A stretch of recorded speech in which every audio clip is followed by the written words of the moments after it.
Segala sesuatu dapat direnggut dari seseorang, kecuali satu hal, kebebasan untuk memilih sikapnya dalam situasi apapun. Kalimat itu ditulis oleh Viktor Frankl, seorang filsuf sekaligus penyintas kamp konsentrasi Nazi. Kutipan ini menjadi pengingat kuat, bahwa meskipun hidup seringkali memperlakukan kita dengan cara yang tidak kita inginkan, kita tetap memiliki ruang kebebasan dalam memilih bagaimana menyikapinya. Dalam dunia yang penuh ketidakpastian dan keterbatasan, ada satu hal yang selalu menjadi milik kita sepenuhnya, yaitu cara kita merespons kenyataan itu sendiri. Setiap orang lahir dalam kondisi yang berbeda-beda. Ada yang dibesarkan dalam kemewahan, ada pula yang bertumbuh dalam keterbatasan.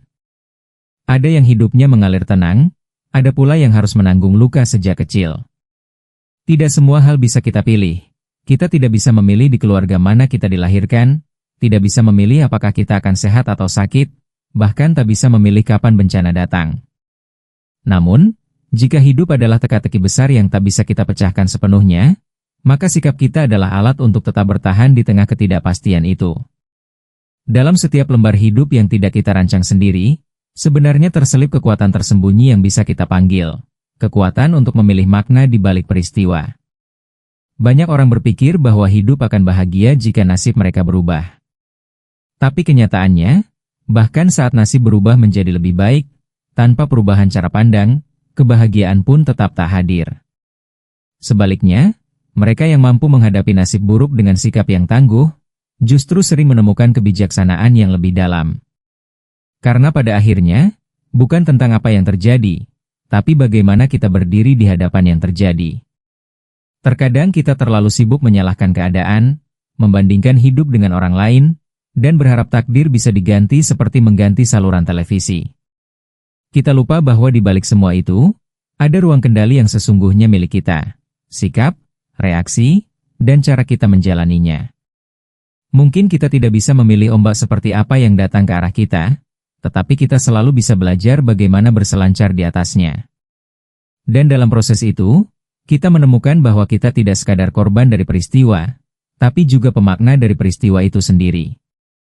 Melatih sikap dalam menghadapi nasib bukanlah hal yang instan. Dibutuhkan kesadaran, ketekunan, dan keberanian untuk tidak larut dalam kemarahan atau kepasrahan.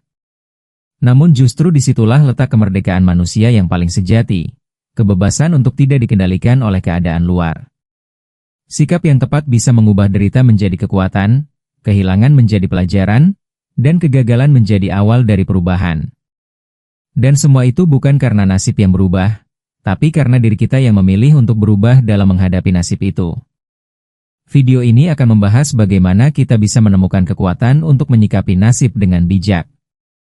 Bukan untuk menyangkal kenyataan, bukan pula untuk menghibur diri dengan ilusi, tetapi untuk melihat bahwa dalam kehidupan yang seringkali tak adil ini, kita masih punya ruang untuk membentuk makna dan arah.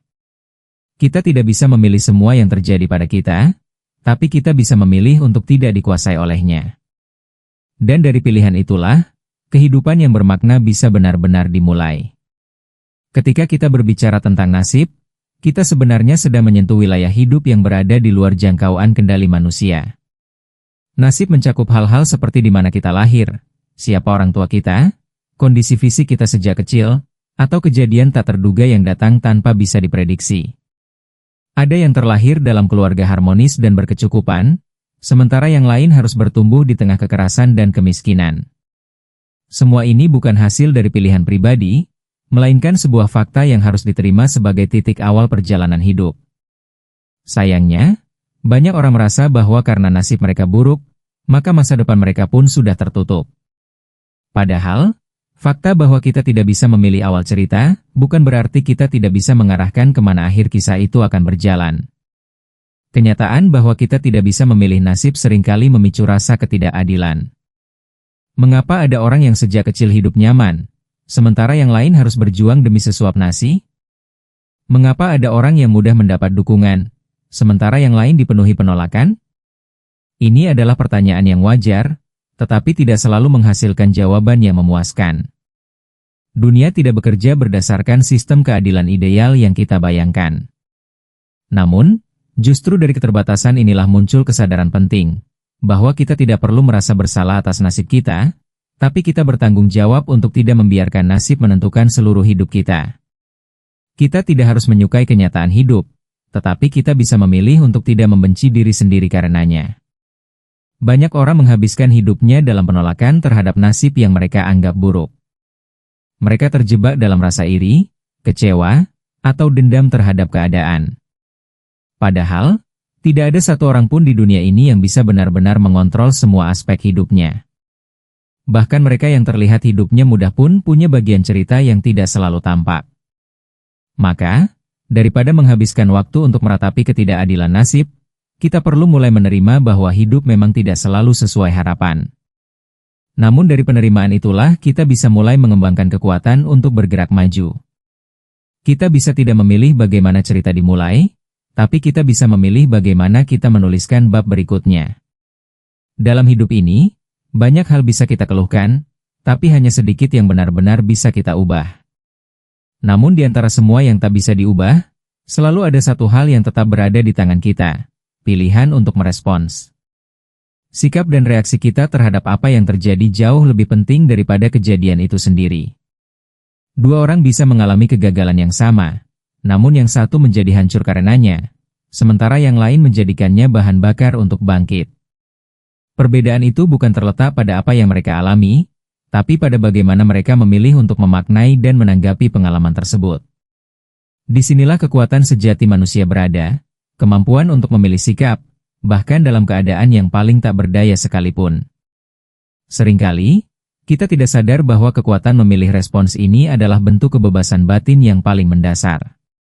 Dunia bisa merampas banyak hal dari kita, harta, jabatan, bahkan orang-orang tercinta. Tetapi dunia tidak pernah bisa merampas cara kita memandang semuanya itu. Saat kita memilih untuk tetap berusaha, tetap bersyukur, atau tetap bersabar, itu bukan kelemahan, melainkan bentuk kekuatan mental yang luar biasa.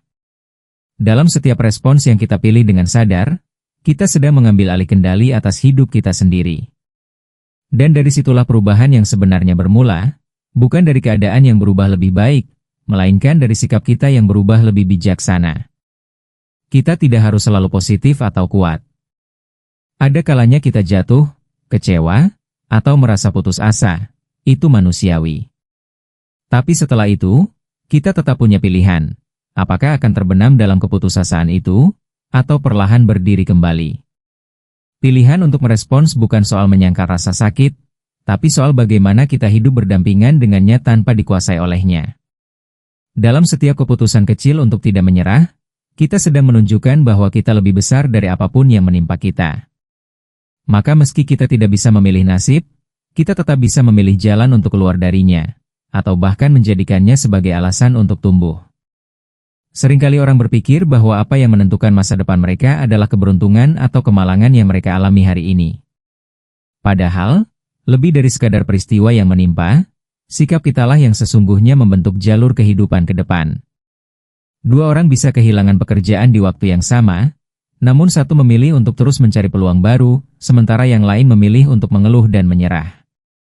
Pilihan sikap inilah yang membedakan arah hidup keduanya.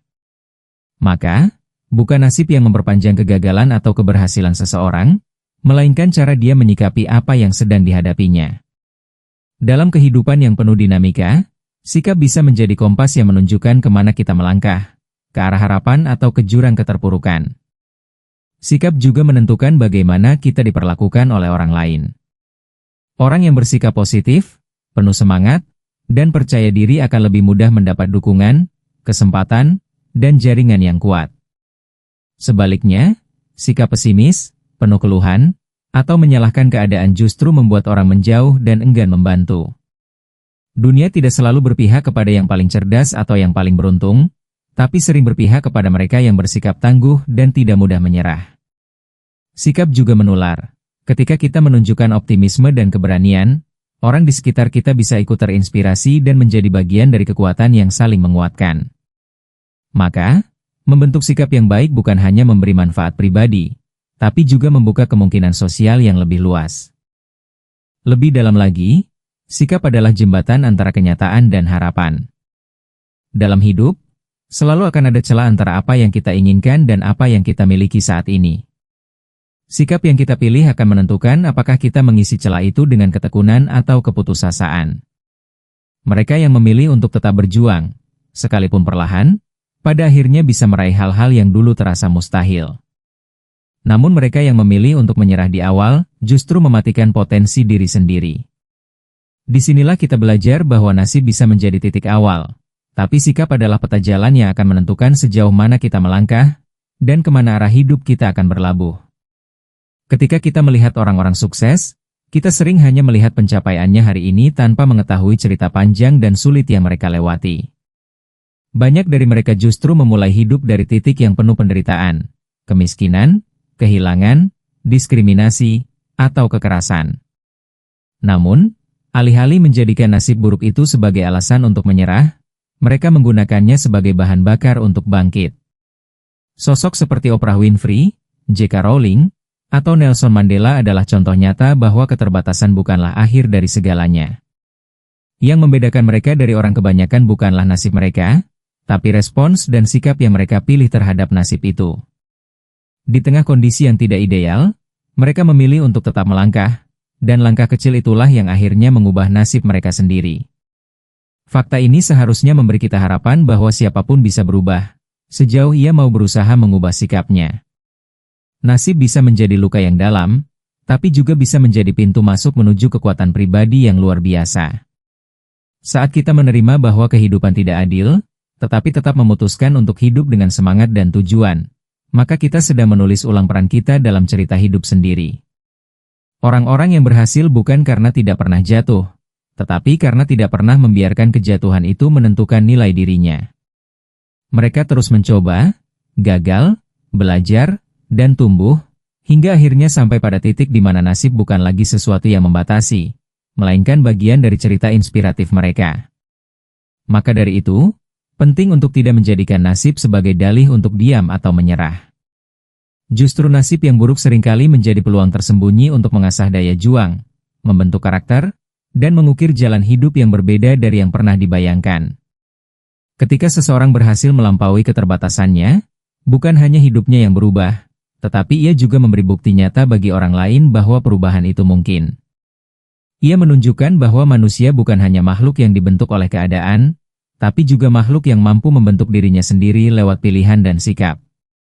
Dari sanalah kita bisa percaya bahwa tidak ada nasib yang terlalu berat untuk dihadapi, selama kita memilih untuk tidak berhenti mencoba. Dalam menghadapi nasib yang sulit, salah satu hal terpenting yang harus dimiliki seseorang adalah daya tahan mental. Ini bukan tentang menjadi kuat dalam pengertian fisik, melainkan tentang memiliki ketangguhan batin yang tidak mudah runtuh oleh tekanan hidup. Ketika nasib membawa kita pada jalan yang terjal, sikap sabar, tenang, dan tidak gegabah sangat dibutuhkan agar kita tidak terburu-buru mengambil keputusan yang keliru. Keseimbangan emosional inilah yang membuat seseorang tetap bisa berpikir jernih di tengah badai masalah. Ia tidak larut dalam kemarahan, tidak dikendalikan oleh kesedihan, dan tidak mudah menyerah meski merasa lelah.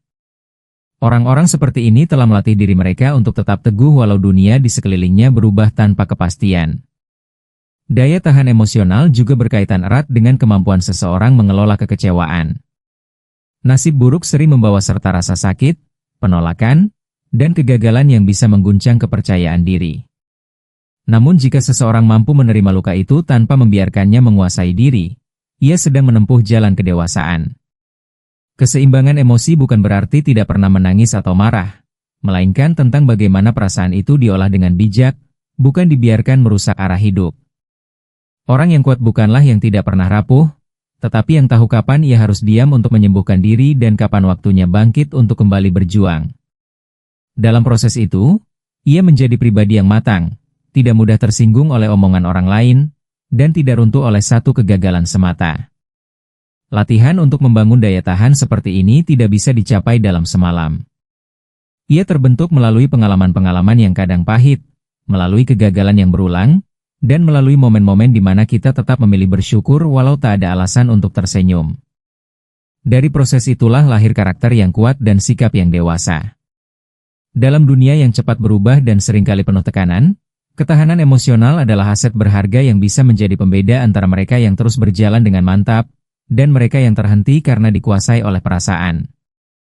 Maka ketika kita tak bisa mengubah nasib, menguatkan diri secara emosional adalah bentuk perlawanan yang paling elegan terhadap keadaan. Seringkali yang membuat hidup terasa berat bukanlah kenyataan itu sendiri, tetapi cara kita memaknai kenyataan itu. Dua orang bisa menghadapi nasib yang sama, tetapi jika yang satu melihatnya sebagai beban dan yang lain melihatnya sebagai pelajaran, maka hasilnya akan sangat berbeda. Ini menunjukkan bahwa makna bukan sesuatu yang datang dari luar, melainkan sesuatu yang kita ciptakan dari dalam diri. Mengubah cara pandang tidak serta-merta menghilangkan rasa sakit, tapi bisa mengurangi beban penderitaan karena kita memilih untuk melihatnya dari sudut yang lebih membangun. Dalam proses ini, kita belajar untuk tidak hanya bertanya, mengapa ini terjadi padaku, tetapi juga mulai bertanya, apa yang bisa kupelajari dari ini? Perubahan cara pandang adalah kekuatan transformasi yang luar biasa. Ketika kita memilih untuk melihat kegagalan sebagai peluang untuk berkembang, atau melihat kehilangan sebagai pengingat akan makna cinta dan keterikatan, maka kita sedang mengisi hidup dengan makna yang lebih dalam. Banyak orang yang baru menemukan tujuan hidup, justru setelah melalui krisis yang mengguncang. Dari luka, mereka menemukan empati. Dari kegagalan, mereka belajar tentang kesabaran. Dan dari kehilangan, mereka menyadari pentingnya menghargai hal-hal kecil yang dulu dianggap biasa.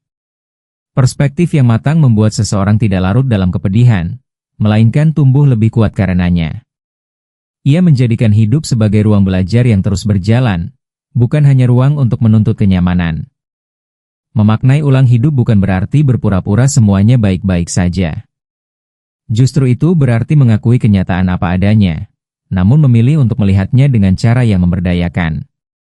Ini adalah bentuk kebijaksanaan yang tidak dimiliki oleh mereka yang hanya fokus pada keluhan. Ketika kita menyadari bahwa makna bisa diciptakan, maka hidup kita pun menjadi lebih fleksibel, lebih luas, dan lebih kuat. Kita tidak lagi merasa terkekang oleh nasib, karena kita tahu bahwa kita bisa merangkai arti dari setiap kejadian, sekecil apapun itu. Dan ketika kita mampu memberi makna pada penderitaan, maka penderitaan itu pun tak lagi sia-sia. Ia menjadi bagian dari proses pembentukan diri kita yang lebih utuh, lebih sadar, dan lebih siap menjalani apapun yang akan datang. Hidup memang tidak selalu memberi kita awal yang adil atau jalan yang mudah. Banyak hal terjadi di luar kehendak kita. Nasib, lingkungan, peristiwa, bahkan kehilangan. Namun di balik semua itu, selalu ada satu hal yang tidak bisa dirampas dari manusia, pilihan untuk bersikap. Inilah kekuatan sejati yang membedakan manusia dari sekadar korban keadaan. Ketika kita memilih untuk merespons dengan bijak, bersabar dalam kesulitan, dan tetap melangkah meski tertatih, kita sedang menunjukkan bahwa hidup bukan hanya soal apa yang terjadi pada kita, tapi tentang siapa yang kita pilih untuk menjadi di tengah semua itu. Dengan memahami bahwa sikap bisa membentuk arah hidup, kita diajak untuk tidak lagi larut dalam keluhan atau penyesalan atas nasib yang tak bisa kita ubah. Sebaliknya, kita diberi peluang untuk menyusun ulang makna, membangun ketangguhan, dan menapaki hidup dengan kesadaran penuh. Nasib memang bukan pilihan, tapi cara kita menyikapinya adalah keputusan. Dan dari keputusan itulah, masa depan yang baru bisa mulai terbentuk, bukan karena hidup menjadi lebih mudah, tapi karena kita menjadi lebih kuat dalam menghadapinya.